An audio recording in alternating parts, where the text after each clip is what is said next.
வணக்கம். All in one ஜோன் devotion சேனலுக்கு உங்களை அன்புடன் வரவேற்கிறேன். இன்றைக்கி நம்மளுடைய சேனலில் அகஸ்திய முனிவருக்கு முருகப்பெருமான் வளையல் வியாபாரியாக காட்சி அளித்தாராம், தரிசனம் கொடுத்தாராம். அது எந்த இடத்துல எப்படி நடந்தது, அதனுடைய சிறப்பு என்ன அப்படின்னு நம்ம இன்றைக்கி பார்க்கலாங்க. அதற்கு முன்னால் நம்முடைய சேனலை தான் ஃபர்ஸ்ட் டைம் பார்க்குறவங்களா இருந்தாலும் சரி, சப்ஸ்கிரைப் பண்ணாமல் பார்க்குறவங்களா இருந்தாலும் சரி, நம்ம சேனலை சப்ஸ்கிரைப் பண்ணிக்கோங்க. கூடவே அந்த பெல் பட்டனை ப்ரெஸ் பண்ணிக்கோங்க. ஆல் என்கின்ற ஆப்ஷனையும் ப்ரெஸ் பண்ணிக்கோங்க. அப்போ தான் நான் போடுற வீடியோஸ் எல்லாம் உங்களுக்கு உடனுக்குடன் நோட்டிஃபிகேஷனில் மிஸ் பண்ணாமல் தெரிய வரும். சரி வாங்க, இப்போ நம்ம வீடியோக்குள்ளே போகலாம். அதாவது முனிவர்களே தலை சிறந்தவராக விளங்குகிறவர் அகஸ்திய முனிவர். இந்த அகஸ்திய முனிவர் இப்பொழுதும் சரி பொதிகை மலையில் வீற்றிருப்பதற்காக ஒரு ஐதீகம். அவரை இன்னைக்கும் பொதிகை மலையில் வீற்றிருக்கிறார், அங்கே இருக்கிறார் அப்படின்ற ஒரு ஐதீகம் இருக்குங்க. அது மட்டும் இல்லைங்க, அகஸ்திய முனிவர் 18 சித்தர்கள் இருக்காங்க இல்லையா, அந்த 18 சித்தர்களில் ஒருவராக இந்த அகஸ்தியர் முனிவர் கருதப்படுகிறார். இவர் பல நூல்கள் எழுதியுள்ளார் என்று கருதப்படுகிறதுங்க. மேலும் பல ஆயிரம் காலங்களுக்கு முன்னால் அகஸ்திய முனிவர் இந்த எலக்ட்ரிக் கரண்ட் மின்சாரத்தை பற்றி அவர் கூறியிருக்கிறார். மேலும் சிகிச்சை முறைகளை, அதாவது மிக துல்லியமாகவும் நுணுக்கமாகவும் சிகிச்சை முறைகளை பற்றி அவர் நிறைய நூல்கள் எழுதியிருக்கிறாருங்க. அப்படிப்பட்ட சிகிச்சை முறையை அகஸ்திய முனிவர் கூறியிருக்கிறார். பல நோய்கள் அவர் கூறியிருக்கிறார். அந்த நோய்கள் இப்போவும் சரி விஞ்ஞானம் கண்டுபிடிக்காதபடி இருக்கிறது.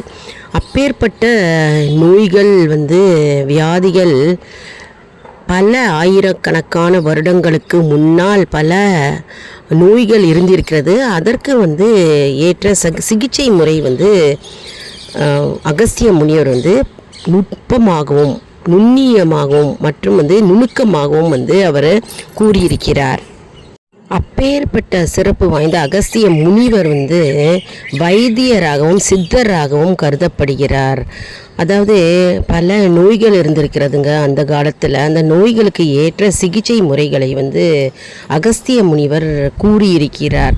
சித்தர் அப்படின்னாலே நம்ம எல்லாருக்கும் தெரியும், நம்முடைய நோய்களை தீர்க்க வல்லவர். அதனால் 18 சித்தர்களுக்குன்னே தனி கோவில் இருக்கிறது.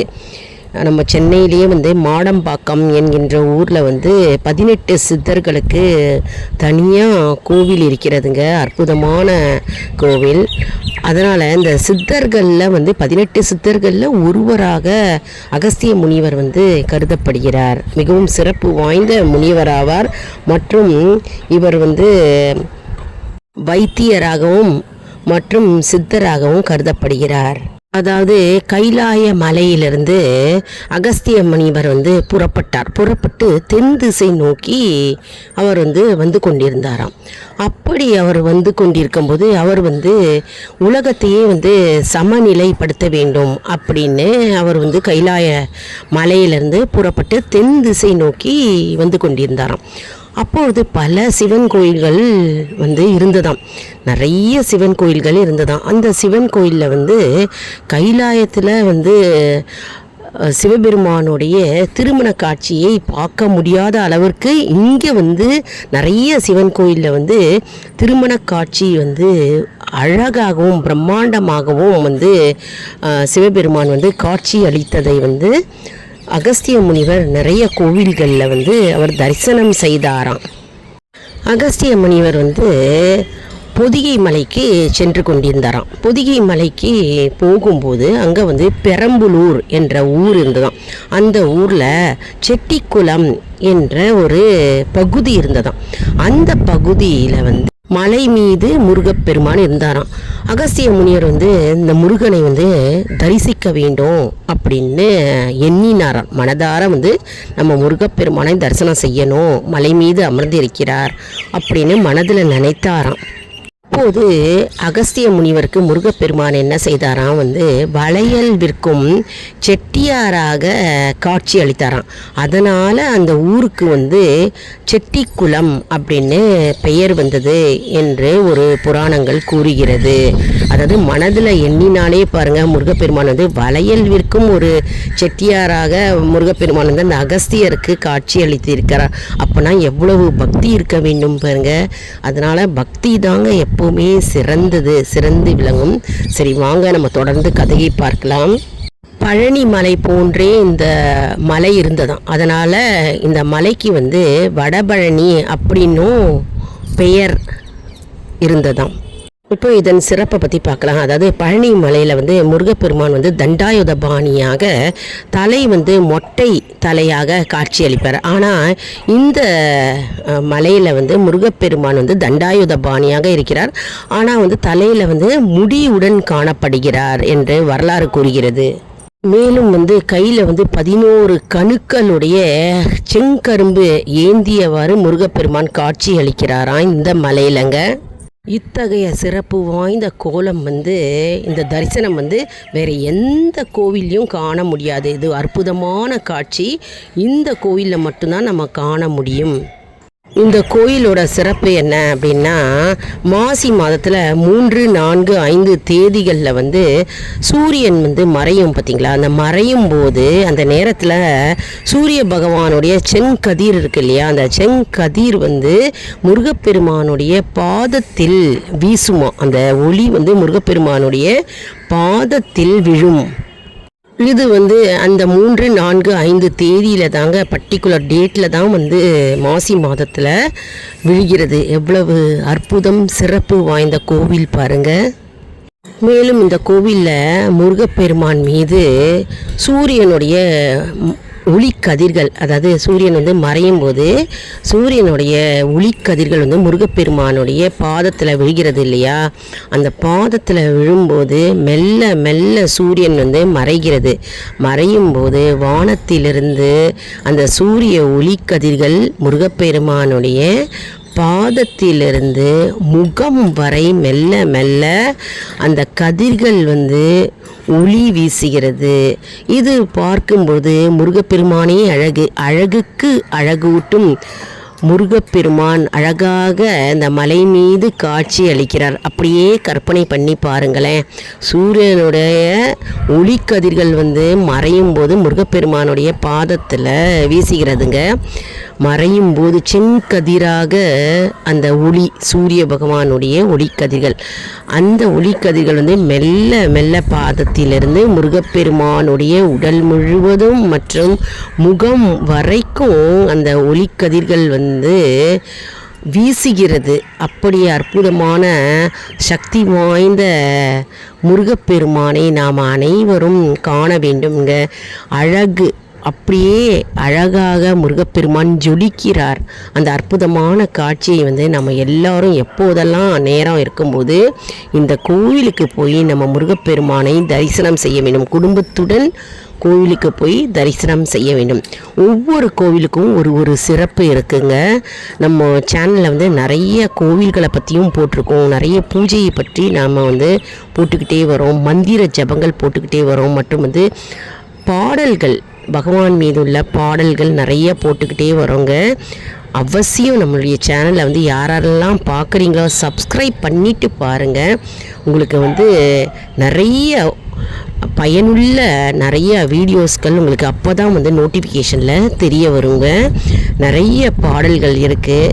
நிறைய கோவிலுடைய அற்புதங்கள், அதிசயங்கள் எல்லாமே நம்மளுடைய சேனலில் இருக்குங்க. சப்ஸ்கிரைப் பண்ணிவிட்டு இந்த பெல் பட்டன் ஒன்று இருக்குங்க, அந்த பெல்லை ப்ரெஸ் பண்ணிக்கோங்க. அப்புறம் ஆல் அப்படின்னு இருக்குங்க, அந்த ஆலை நீங்கள் ப்ரெஸ் பண்ணிங்கன்னா எல்லா வீடியோஸும் உங்களுக்கு மிஸ்ஸே ஆகாதுங்க. உடனுக்குடன் உங்களுடைய நோட்டிஃபிகேஷனில் உங்களுக்கு தெரிய வருங்க. முருகன் வளையல் விற்கும் வியாபாரியாக, செட்டியாராக அகஸ்தியருக்கு செட்டிக்குளம் அப்படின்ற ஊரில் தரிசனம் கொடுத்திருக்கிறார். அதனால் நம்ம செட்டிக்குளம் என்ற ஊரை நம்ம எல்லாரும் போய் முருகப்பெருமானை தரிசிக்க வேண்டுங்க. அவசியம் போய் தரிசிக்க வேண்டும். எவ்வளவு அற்புதம் பாருங்கள். அதாவது பக்திக்கு கண்டிப்பாக வந்து தெய்வங்கள் நமக்கு வந்து அருள் புரிவார். அதனால் முழு மனதுடன் நம்பிக்கையுடன் பக்தியுடன் நம்ம வந்து எந்த வேண்டுதல்கள் வச்சாலும் கண்டிப்பாக அதற்கு நமக்கு பலன் உண்டு.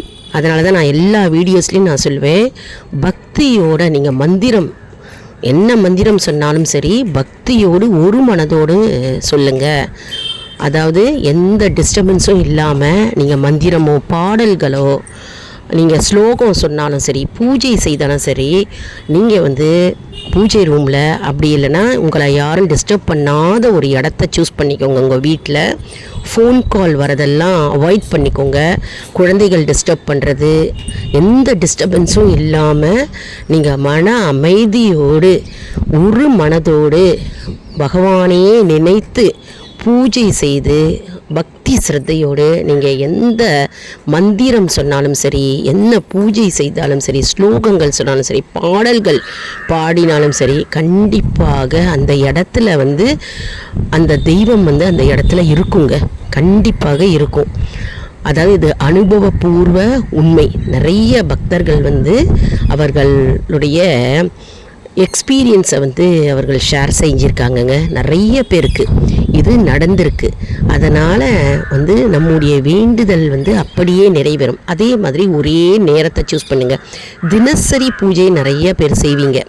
தினசரி பூஜை செய்யும்போது நீங்கள் என்ன செய்யுங்கன்னா ஒரே நேரம், இப்போ காலையில் வந்து நீங்கள் 7 மணிக்கு பூஜை செய்கிறீங்க அப்படின்னா அதே 7 மணிக்கு மறுநாளும் நீங்கள் பூஜை செய்யணும். அதே இடத்துல எந்த இடத்துல உட்காந்துக்கிறீங்களோ அதே இடத்துல உட்காந்துட்டு நீங்கள் பூஜை செய்யணும். அப்படிலாம் மந்திரங்கள் உச்சரிக்கலாம், பாடல்கள் பாடலாம்.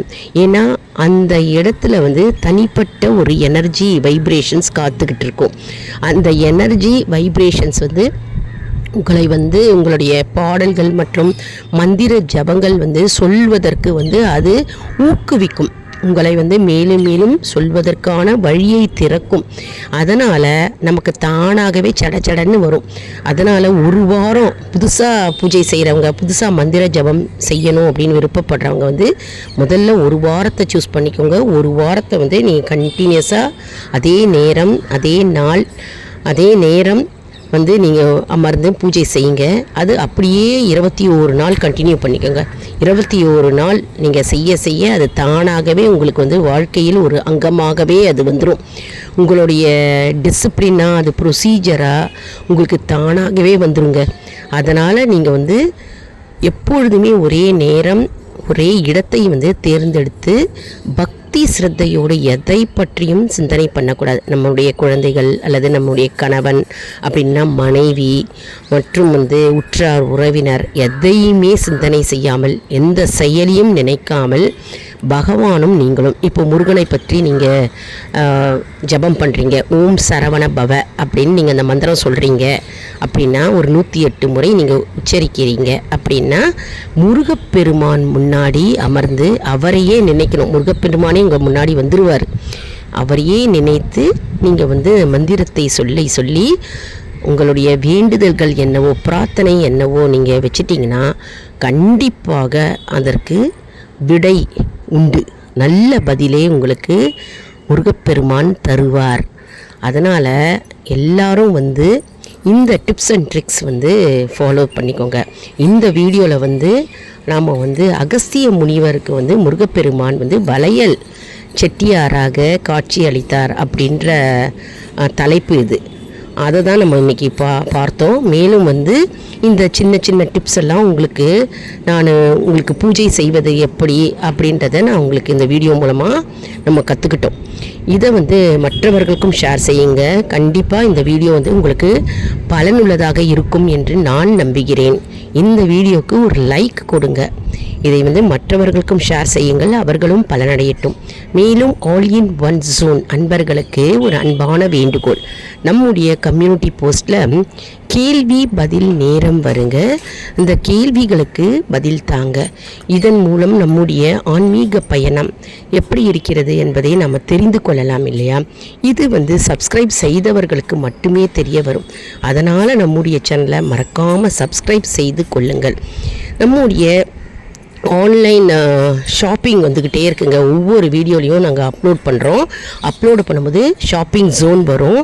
அதை நீங்கள் ப்ரெஸ் பண்ணிங்கன்னா நீங்கள் என்ன ப்ராடக்ட்ஸ் வேணாலும் எங்களுடைய வீடியோஸ் மூலமாக நீங்கள் பர்ச்சேஸ் பண்ணிக்கலாம். எது வேணாலும் உங்களுக்கு ப்ராடக்ட்ஸ் வந்து ஆன்லைன் ஷாப்பிங் ஜோன் ஓப்பன் ஆகும். நீங்கள் அதை டச் பண்ணாலே போகிறோம், உங்களுக்கு வந்து ப்ராடக்ட்ஸ் பர்ச்சேஸ் பண்ணலாங்க. அடுத்த வீடியோவில் வேறொரு தலைப்புடன் உங்களை வந்து சந்திக்கிறேன். நன்றி, வணக்கம்.